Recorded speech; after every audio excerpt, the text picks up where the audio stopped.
Question number first by exercise 11.2. Show that the line whose direction cosines are these are perpendicular to each other. हमें क्या show करना है? हमारे पास तीन line है और तीनों क्या दे दिए? Direction cosine. तो अपन ये शो करना है वो तीनों लाइन एक दूसरे क्या हो? परपेंडिकुलर। देखो कोई भी दो लाइन है, एक के direction cosine L1 M1 N1, दूसरी के L2 M2 N2। कोई दो लाइन है, एक दूसरे परपेंडिकुलर किस टाइम होंगी? जब कॉरस्पॉन्डिंग डायरेक्शन कोसाइन की प्रोडक्ट एंड सम क्या आ जाए? जीरो। कॉरस्पॉन्डिंग मतलब पहले के साथ गुणा कराना, दूसरे के साथ, तीसरे की तीसरे के साथ। तो L1 into L2 plus M1 into M2 और plus N1 into N2, corresponding की प्रोडक्ट एंड सम क्या आ जाए? जीरो। तो वो लाइन क्या होंगी? परपेंडिकुलर। ये कंडीशन तो किस टाइम हो? जब डायरेक्शन कोसाइन दे रखे हैं। अगर डायरेक्शन रेशियोज दे रखे हो A1 B1 C1 A2 B2 C2, कोई दो लाइन परपेंडिकुलर किस टाइम होंगे? जब डायरेक्शन रेशियोज दे रखे हैं। तो ये बात है भाई, कॉरस्पॉन्डिंग डायरेक्शन रेशियोज की प्रोडक्ट एंड सम क्या हो? जीरो। यहाँ पर डायरेक्शन कोसाइन है, यहाँ पर क्या डायरेक्शन रेशियोज, मगर कंडीशन क्या होगी? सेम।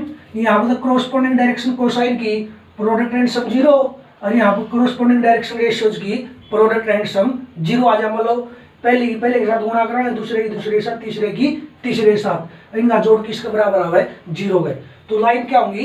परपेंडिकुलर। अब हमारे पास तीन लाइन दे दी और उनके क्या दे दी? Direction cosine. तो अपन ये शो करना भाई तीनों लाइन क्या हो? एक दूसरे के परपेंडिकुलर। तो given that direction cosine of first line ये होगी 12/13 minus 3/13 minus 4/13। Direction cosine of second line 4/13 12/13 और 3/13। Direction cosine of third line are third क्या 3/13 माइनस 4/13 और 12/13। तो हम ये शो करना ये लाइन एक दूसरे क्या परपेंडिकुलर।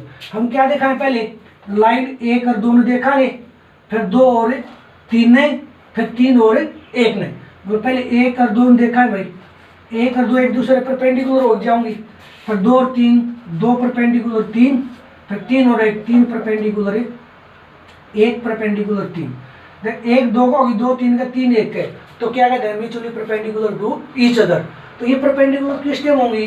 जब इन्हें कॉरस्पॉन्डिंग डायरेक्शन कोसाइन की प्रोडक्ट एंड सम क्या आ जाए? जीरो। अब यहाँ पर देखो भाई, पहले फर्स्ट और सेकंड देखा, line 1 and 2 are perpendicular if किस टाइम होंगी भाई? जब दोनों के कॉरस्पॉन्डिंग डायरेक्शन कोसाइन की प्रोडक्ट एंड सम क्या होगी? जीरो।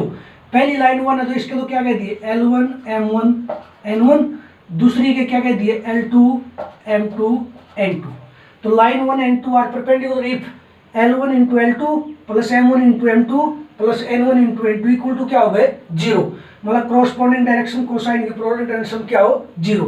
तो लेके चलो L1 into L2 plus M1 into M2 plus N1 into N2 equal to L1 की वैल्यू देखो कितनी? 12/13 into L2 4/13 plus M1 minus 3/13 into M2 12/13 plus N1 minus 4/13 into N2 3/13। तो गुना करो 12 की 4 के 12 चौक 48, 13 इंटू 13 169, माइनस 3 की 12 के साथ माइनस 36, 13 इंटू 13 169 माइनस भाई। अब माइनस 4 की 3 के साथ माइनस 12 और 13 इंटू 13 169। इन तीनों टर्मों एलसीएम कितना आ गया? 169। प्लस 48 और माइनस 36 और माइनस 12 माइनस 48, 48 घटा 48 0/169 क्या आ गया? जीरो। देन ये कॉरस्पॉन्डिंग डायरेक्शन कोसाइन की प्रोडक्ट एंड सम जीरो आ गई। तो line 1 and 2 are perpendicular. Line 1 और 2 क्या होगी? परपेंडिकुलर होगी। अब किसको देखेंगे आप? लाइन 2 और 3 को। Line 2 and 3 are perpendicular if किस टाइम होगी? जब इन्हें कॉरस्पॉन्डिंग डायरेक्शन कोसाइन की प्रोडक्ट एंड सम जीरो होगी। मतलब L1 into L2 plus M1 into M2 plus N1 into N2 क्या आना चाहिए? जीरो। तो यहाँ पर देखो पहली अब सेकंड लाइन है, सेकंड लाइन के डायरेक्शन कोसाइन क्या कह दिए? L1 M1 N1। Third A क्या कह दिए? L2 M2 N2। Third A क्या कह दिए? L2 M2 N2।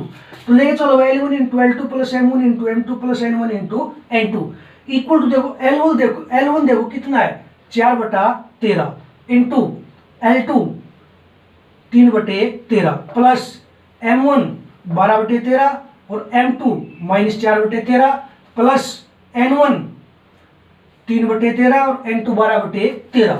4 की 3 के साथ 12 और 13 गुना 13 169, 12 की -4 गेला -48 और 13 गुना 13 169 प्लस 3 की 12 7 36, 13 गुना 13 169।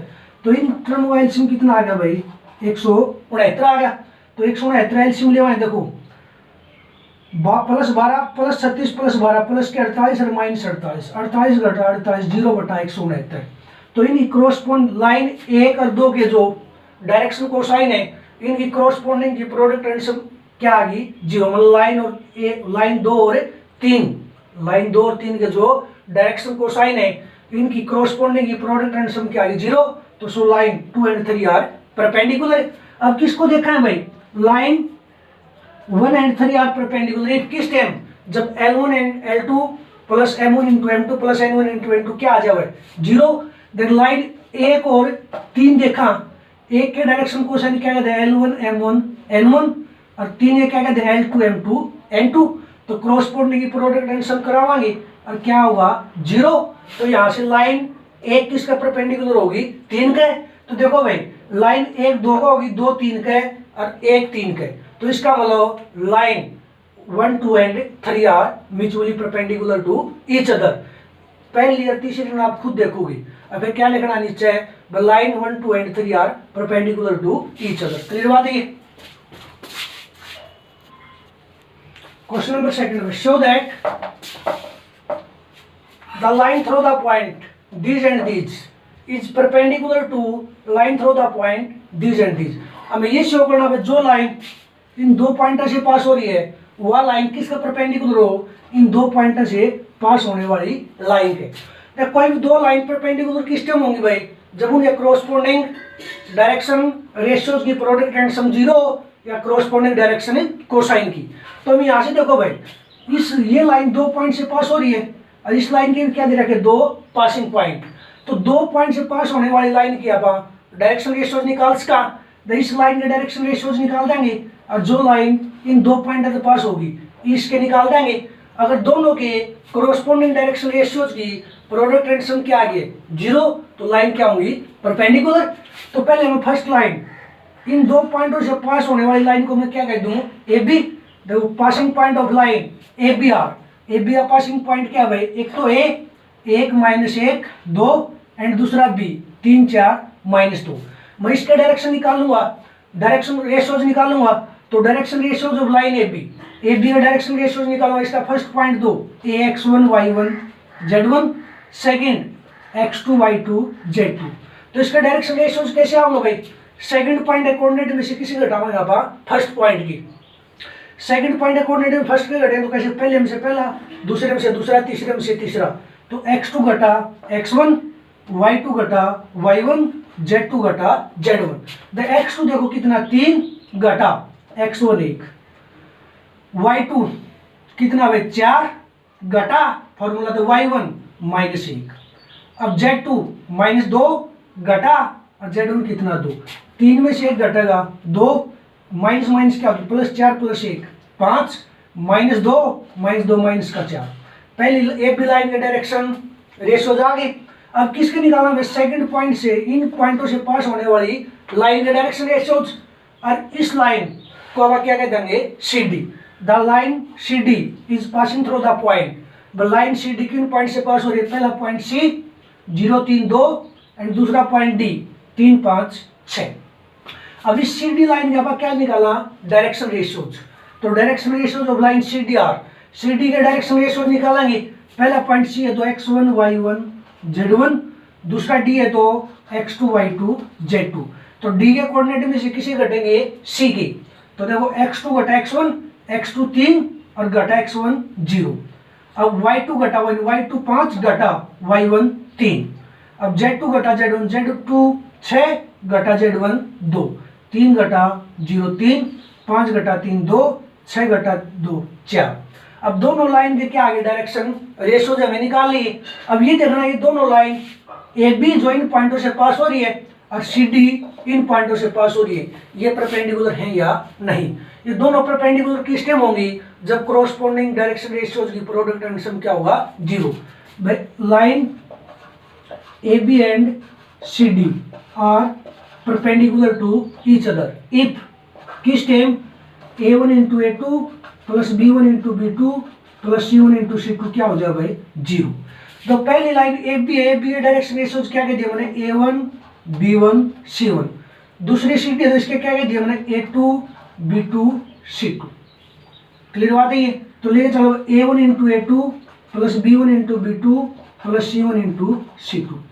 A1 की वैल्यू देखो भाई कितनी है 2 और इंटू में A2 कितना आ रहा है 3 प्लस B1 5 और B2 2 प्लस C1 -4 और C2 4।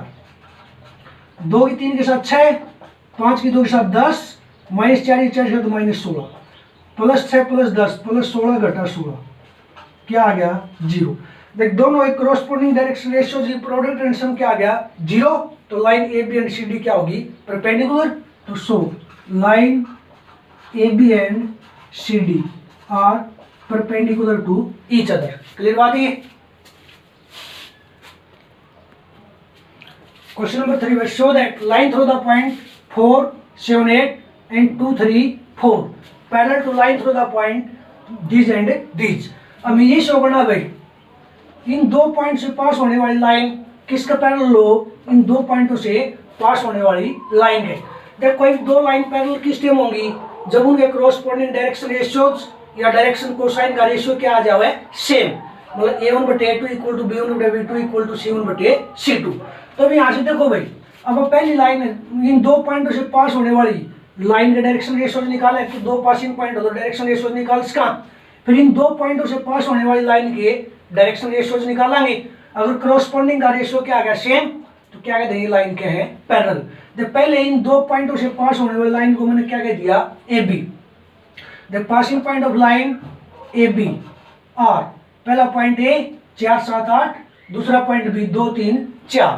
तो इसका डायरेक्शन रेशियोज निकालो direction ratios of AB।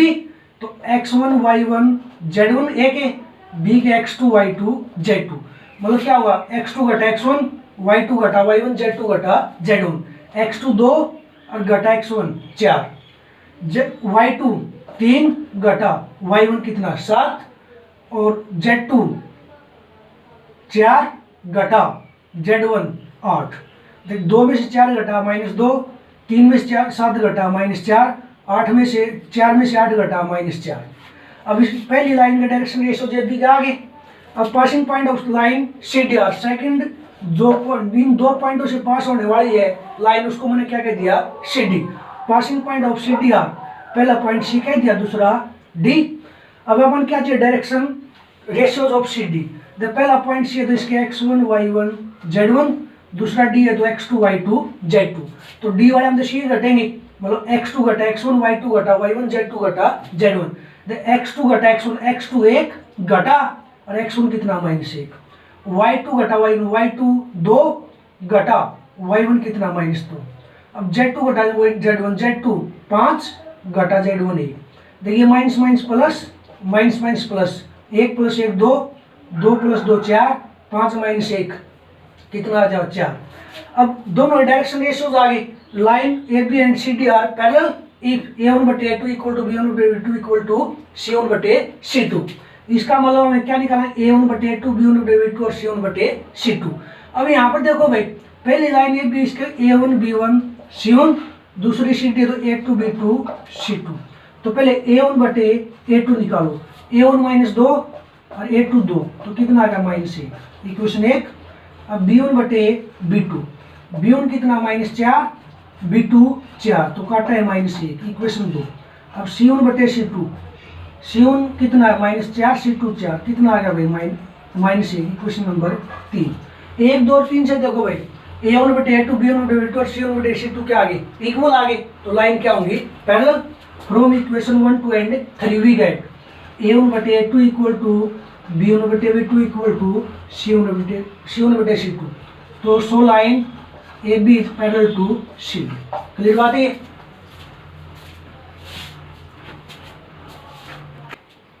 Question number 4 भाई find the vector equation of line which passing through the point this and parallel to vector this. अपन उस line equation लिखनी vector form में जो इस एक पॉइंट से पास हो रही है और इस वेक्टर क्या है पैरेलल। देख किसी भी लाइन की वेक्टर फॉर्म में इक्वेशन लिखने के लिए हमारे पास क्या होना चाहिए, एक तो पासिंग पॉइंट का पोजीशन वेक्टर और एक क्या चाहिए लाइन का पैरेलल वेक्टर। जब हमारे पास पासिंग पॉइंट दे रखा है तो पासिंग पॉइंट से तो क्या बनावांगे, पासिंग पॉइंट का पोजीशन वेक्टर और पैरेलल वेक्टर हमारे पास गिवन है। तो equation of line in vector form में क्या दी, position vector of passing point plus lambda times of parallel vector equal to किसके रखांगे, आर के। तो पहले हम पासिंग पॉइंट का क्या लिखा भाई, position vector. The passing point of line R एक कह दिया क्या, 1 2 3। अब position vector of passing point R small A होगा तो क्या होगा, आई प्लस 2j प्लस 3k। अब parallel vector to line, line का पैरेलल वेक्टर ये दे रखा है, इसको मैंने क्या कह दिया वेक्टर बी, मतलब 3i plus 2j minus 2k। हमारे पास पासिंग पॉइंट का पोजीशन वेक्टर भी हो गया और पैरेलल वेक्टर भी। तो equation of line in vector form, equation of line in vector form, vector form में क्या दी भाई, position vector of passing point plus lambda times of parallel vector और equal to R. Passing point का position vector क्या है, i plus 2j plus 3k plus lambda times parallel vector क्या है, 3i plus 2j minus 2k equal to are.